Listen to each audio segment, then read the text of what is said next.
Welcome to the Wisery Podcast. I'm your host, Jason Wadler, founder of the Wisery, and this is our weekly Wise in 5, where we ask Fortune 1000 business leaders and esteemed professors 5 questions to provide insights to help grow your business and career. I am honored to host this week's guest, Brian Carlson, for this week's Wise in 5. Brian has been a transformative leader in the healthcare space, developing cutting-edge, patient-centric practices for the past 25 years. Brian has spent the majority of his career at Vanderbilt University Medical Center, a top 20 healthcare system, where he is currently the VP of Patient Experience. I know you'll enjoy Brian's wisdom and philosophies that he uses to drive engagement and loyalty with all of Vanderbilt's patients and internal teams. Hi, Brian. How are you doing? Good, Jason. How are you? I'm doing great. Thank you so much for joining us on the Wise in 5. I can't wait to dig in with you. I appreciate the invitation. This is going to be fun. Oh, my pleasure. So before we dive into our Wise in 5 questions, I thought it'd be great if you could just give all the viewers and listeners a background of your amazing career and how you got to the point you are today at Vanderbilt. Well, thank you. So grew up in the Pennsylvania area, did the very traditional college right to grad school. And so I went to grad school for hospital administration. And then in that path, we're required to do a postgraduate fellowship. So I did that in Chicago at the University of Illinois, Chicago, then started my career in practice management at Northwestern Medical Faculty Foundation at the time, and then did a stint in Western New York as a private practice administrator, group practice administrator, and then was recruited to Vanderbilt University Medical Center in 2007 to help run the Eye Institute, and did that for about 6 years or so. And then was asked to take this system level role over patient experience, and have been doing that for the last, 10 or 12 years. So grew up in operations, but now, obviously working in the system level strategy arena, influencing patient experience. Yeah, that's wonderful. So you're coming up almost 20 years at Vanderbilt. Almost. Yeah, pretty close. That's incredible. Well, and for those who are not familiar with the healthcare space, Brian is one of the foremost leaders in patient experience in the space. So we're thrilled to have you on and to share your wisdom. I appreciate that. So first question that I wanted to dive into, and I ask everyone who comes on the Wise in 5, is just where do you find inspiration just in daily life? Yeah. Well, I feel very fortunate because there's no shortage of inspiration in the healthcare space. I'm in awe every single day of not only the caregivers, but the patients that come through. It is the true essence of humans caring for humans. And you see it live in color every single day, the good, the bad, miracles, unfortunate circumstances. And I mean, that's just so humbling to see because there's just amazing miracles that take place in watching it happen.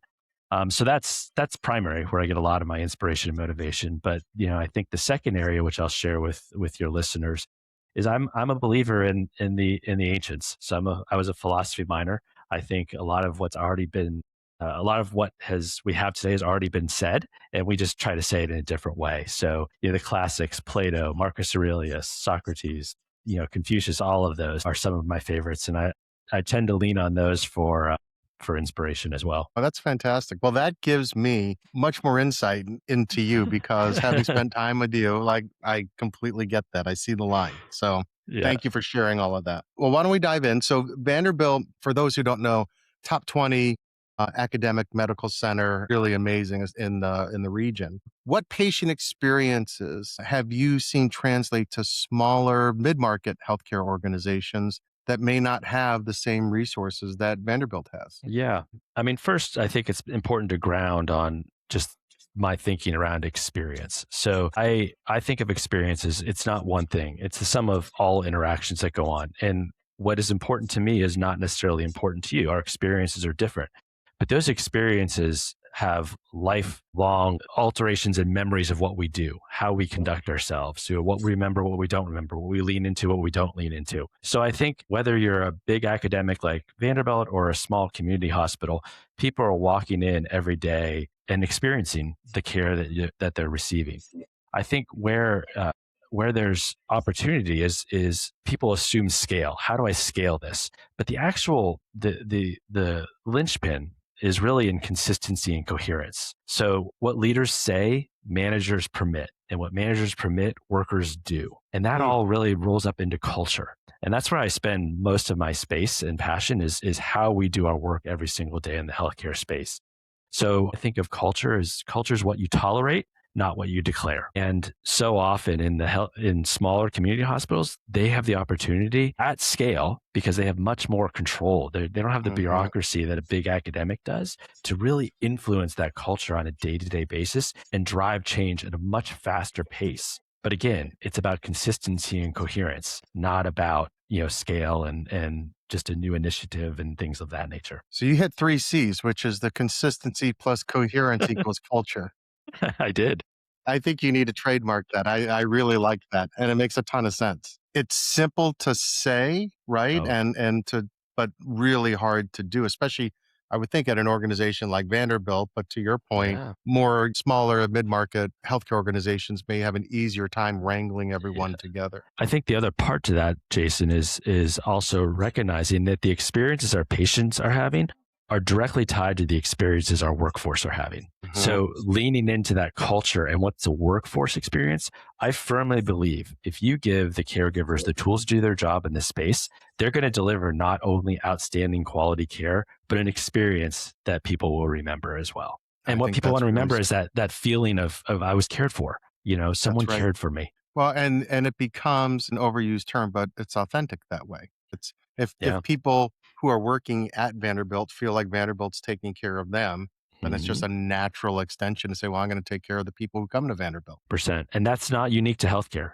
Every organization, because we're human beings. Hmm. We want to experience, we want to feel cared for, no matter what industry we work in. So it's the Yep, same in banking as it is in healthcare. So that's right. Very smart. So to what we're talking about, how do you measure that patient experience in a meaningful way beyond? I know surveys are really important, especially in the healthcare space, but how do you go beyond the survey scores and what metrics do you feel yeah. that smaller organizations should track? Yeah. Well, first, I'm a firm believer what gets measured gets managed, but what gets felt gets remembered. Mm, So the hard part is trying to focus in on those metrics around that feeling. Those, what are those experiences people are walking away with, both on the workforce side and on the patient side? So on the workforce side, I think it's things like workforce retention.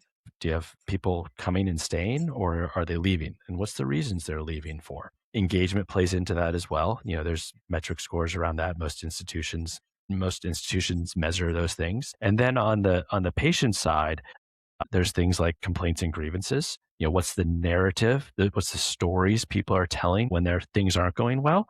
But on the flip side, what's the stories when their things are going well? Because, human nature being as it is, we're more often likely to tell what's not working well right. than the stories around that than what's working well.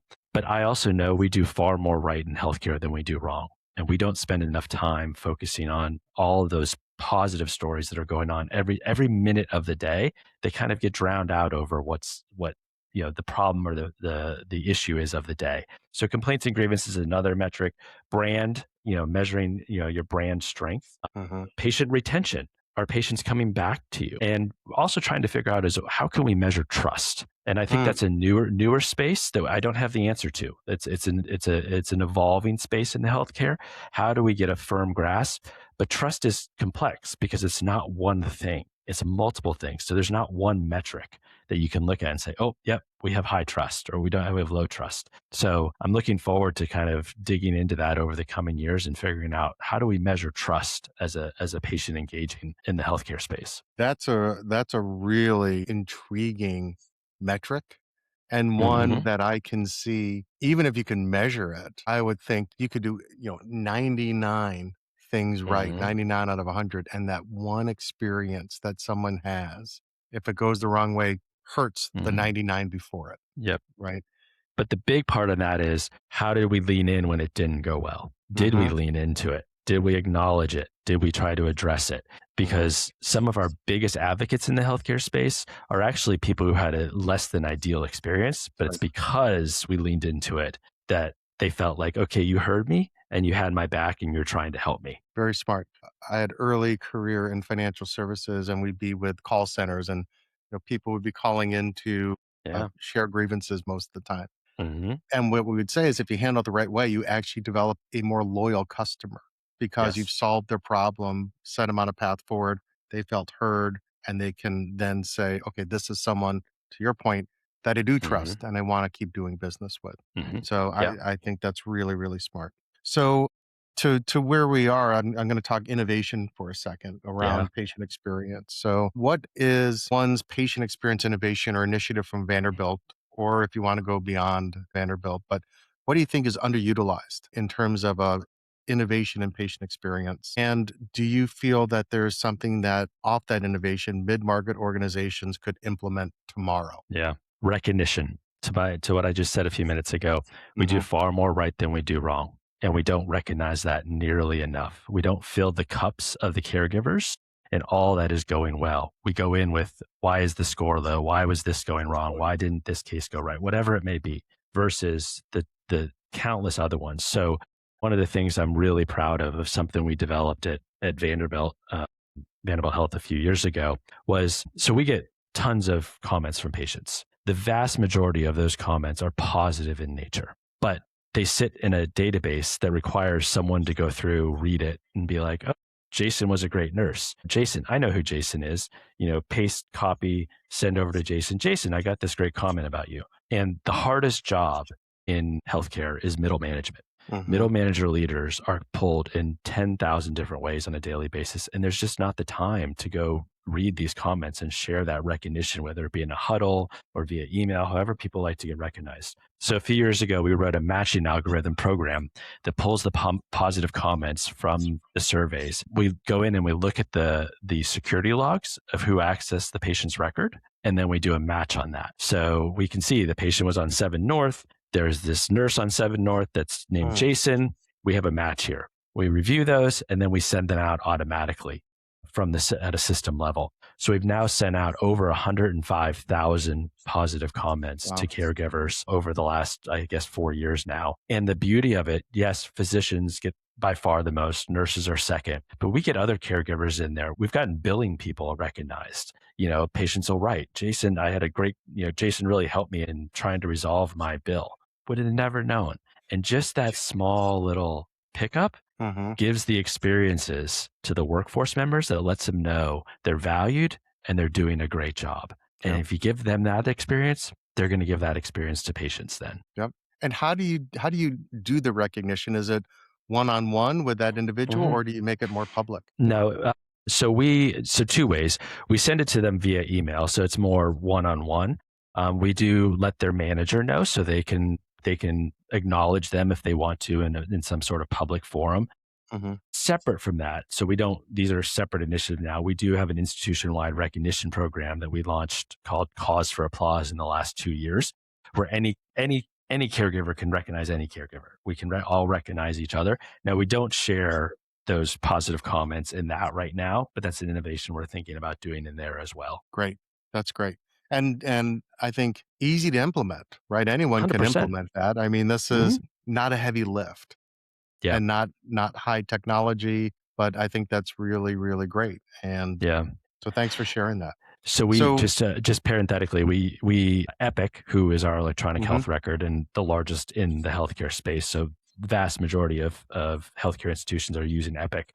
They took that idea and implemented it in their latest update. So it's a little different in how it works, but it's there now. So you can now use, if you're on Epic, you can use the latest update and you can actually turn this on and provide recognition through the positive comments. well, are you getting recognition for that? Of course, So there's absolutely. a Brian Carlson button within Epic. You just click that and off you go. No, no, I wish, but no.